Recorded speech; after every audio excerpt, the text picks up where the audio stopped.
നാം പ്രതീക്ഷിക്കുന്നത് എന്താണ്? കഴിഞ്ഞ വർഷത്തിൽ ചെയ്യാൻ കഴിയാതെ പോയ ചില കാര്യങ്ങളുടെ നിവൃത്തീകരണമാണോ? അതോ കഴിഞ്ഞ വർഷം ചെയ്തതിനേക്കാൾ മികച്ച രീതിയിൽ പുതിയ വർഷത്തിൽ ചെയ്യണം, അങ്ങനെയാണോ? അങ്ങനെയൊക്കെ ആഗ്രഹിക്കുകയും പ്രത്യാശിക്കുന്നവരുമാണല്ലോ നമ്മളിൽ പലരും. എന്നാൽ ചിലർ അതിനെ വ്യത്യസ്തമായി ചിന്തിക്കുന്നവരാണ്. ഇന്നത്തെ പോലെ ഒരു ദിവസം തന്നെയാണ് നാളെ, കലണ്ടർ മാത്രമേ മാറുന്നുള്ളൂ, അതുകൊണ്ട് മറ്റൊന്നും സംഭവിക്കാനില്ല, അതുകൊണ്ട് പ്രത്യേകിച്ച് ഒന്നും ചിന്തിക്കാനോ പ്രവർത്തിക്കാനോ ഞങ്ങളില്ല എന്ന് കരുതുന്നവരും ഉണ്ട്. അപ്പോൾ വ്യത്യസ്തമായി പുതുവർഷ പ്രവേശനത്തെ വീക്ഷിക്കുന്നവർ നമുക്ക് ചുറ്റുമുണ്ട് എന്നുള്ളത് വസ്തുതയാണ്. എന്നാൽ ഒരു ക്രിസ്തീയ വിശ്വാസിയെ സംബന്ധിച്ച് നാളെക്കുറിച്ചുള്ള വീക്ഷണം വ്യത്യസ്തമാണ്. നാളെ മുതൽ ഞാൻ ഇന്നതുപോലെ ആകുമെന്ന് പറയാൻ അവന് കഴിയില്ല. കാരണം കർത്താവ് അനുവദിക്കാത്ത നാളെയെക്കുറിച്ച് പ്രശംസിപ്പാൻ അവന് കഴിയില്ല.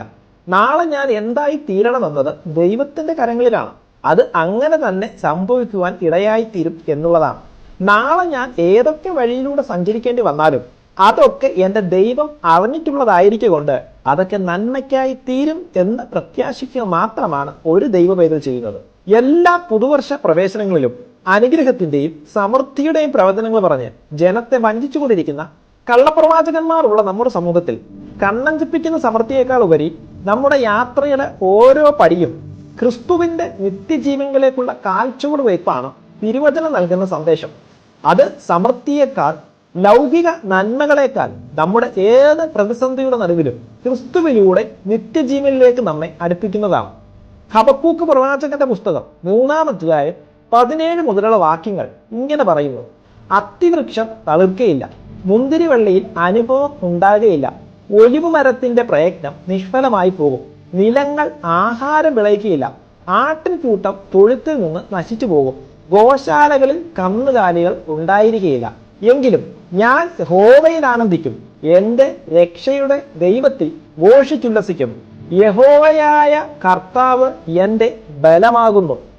എൻ്റെ സാമ്പത്തിക മേഖലകളിലുള്ള അഭിവൃദ്ധിയല്ല ഒരു ദൈവവേദനയുടെ വിഷയം. അതൊക്കെ ലാഭമാകാം, നഷ്ടമാകാം. പക്ഷേ എൻ്റെ ആനന്ദവും സന്തോഷവും പ്രത്യാശയും അതിലല്ല. പിന്നെയോ, ഞാൻ യഹോവയിൽ ആനന്ദിക്കും, കാരണം കർത്താവ് എൻ്റെ ബലം. ഈ ദൈവം നമ്മുടെ ബലമായിട്ടുണ്ടെങ്കിൽ നമ്മുടെ പുതിയ വർഷത്തിലെ അനുഗ്രഹവും സമൃദ്ധിയും അല്ല നമ്മുടെ വിഷയം. ഏത് സാഹചര്യങ്ങൾക്കും എന്നെ നിരാശപ്പെടുത്തുവാൻ കഴിയുകയില്ല, കാരണം എൻ്റെ ആശ്രയം എൻ്റെ യേശുവിലാണെന്നുള്ള ഉറപ്പാണ്.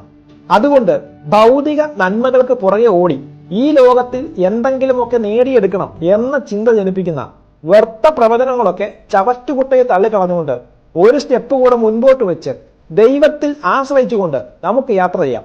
പുതിയ വർഷത്തിൽ ദൈവത്തിന്റെ സമൃദ്ധമായ കൃപ നൽകി ഏത് സാഹചര്യത്തിലും ഉറച്ചു നിന്ന് ക്രിസ്തുവിനായി ജീവിപ്പാൻ, ക്രിസ്തുവിന്റെ തലയോളം വളരുവാൻ, നിത്യതയ്ക്കായി ഒരുങ്ങുവാൻ കർത്താവ് നമ്മെ എല്ലാവരെയും അതിനായി സഹായിക്കുമാറാകട്ടെ. God bless.